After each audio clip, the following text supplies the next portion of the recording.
Hi friend, नमस्कार। मैं विपुल company law update में आपका स्वागत करता हूं। मिनिस्ट्री ऑफ कॉर्पोरेट अफेयर्स ने 5 अगस्त 2021 को 3 नोटिफिकेशन इशू किया। पहले नोटिफिकेशन उन्होंने कहा कि फॉरेन कंपनी और कंपनी इनकॉर्पोरेटेड आउटसाइड इंडिया पे सेक्शन 387 टू 392 का जो प्रोविजन है वो एप्लीकेबल नहीं होगा, इसको एग्जिम्ड किया। तो आइए देखते हैं कि नोटिफिकेशन में क्या कहा गया।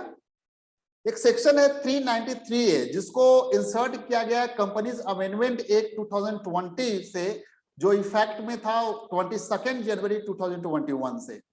इस सेक्शन के में पावर जो दिया गया सेंट्रल गवर्नमेंट को, उसको एक्सरसाइज करते हुए सेंट्रल गवर्नमेंट ने एग्जिम्ड किया है from the provision of section 387 to 392 both inclusive to foreign company or company incorporated or to be incorporated outside India, whether the company has or has not established or when formed may or may not establish a place of business in India, to the extent they relate to offering for the subscription in the securities, requirement related to the prospectus and all matter incidental thereto in the International Financial Service Center set up under section 18 of the Special Economic Zone से 2005।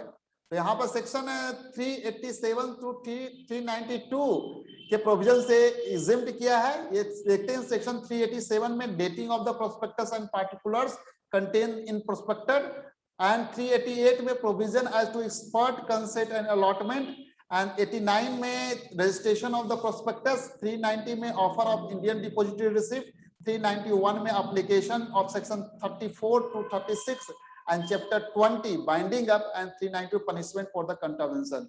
तो ये section के जो provision है इसको exempted किया है foreign company और कंपनी इनकॉर्पोरेटेड और to be incorporated outside India in international financial service center set up under section 18 of the Special Economic Zone Act relating to the offering for securities, subscription in security and requirement related to prospectus and matters incidental thereto।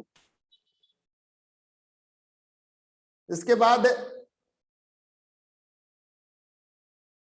Next amendment जो लाया गया उसमें company registration of the foreign company amendment rule 2021 में amendment लाया गया। इसमें rule 21C of the company registration of foreign companies में एक एक्सप्लेनेशन इंसर्ट किया गया। हम तो देखेंगे इसका पर्पस क्या है एक्सप्लेनेशन ऐड करने का। एक्सप्लेनेशन में कहा गया for the purpose of this clause electronic based offering of the securities, subscription thereof or listing of the security in international financial service center set up under section 18 of the Special Economic Zone Act shall not be constituted as electronic mode for the purpose of the clause 42 of section 2 of the Act। तो purpose of the amendment ये है कि to exclude कर रहे हैं from the definition of the foreign company under section 242 of the act the electronic presence of foreign company by means of the electronic based offering of the securities, subscription thereof or listing of the security in the international financial service center। And next amendment लाया गया company specification of definition details, third amendment rule 2021 में। इसमें explanation insert किया गया for the purpose of this clause electronic based offering of the securities, subscription thereof or listing of the security in the international financial service center set up under section 18 of the SAGE Act 2005 shall not be constituted as electronic mode for the purpose of clause 42 of section 2 of the Act।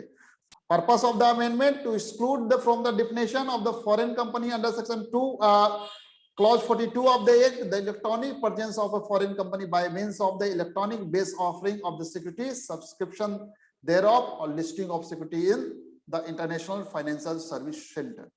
तो ये तीन amendment लाए गए हैं notification के through 5 अगस्त 2021 को। Thank you so much for watching this video.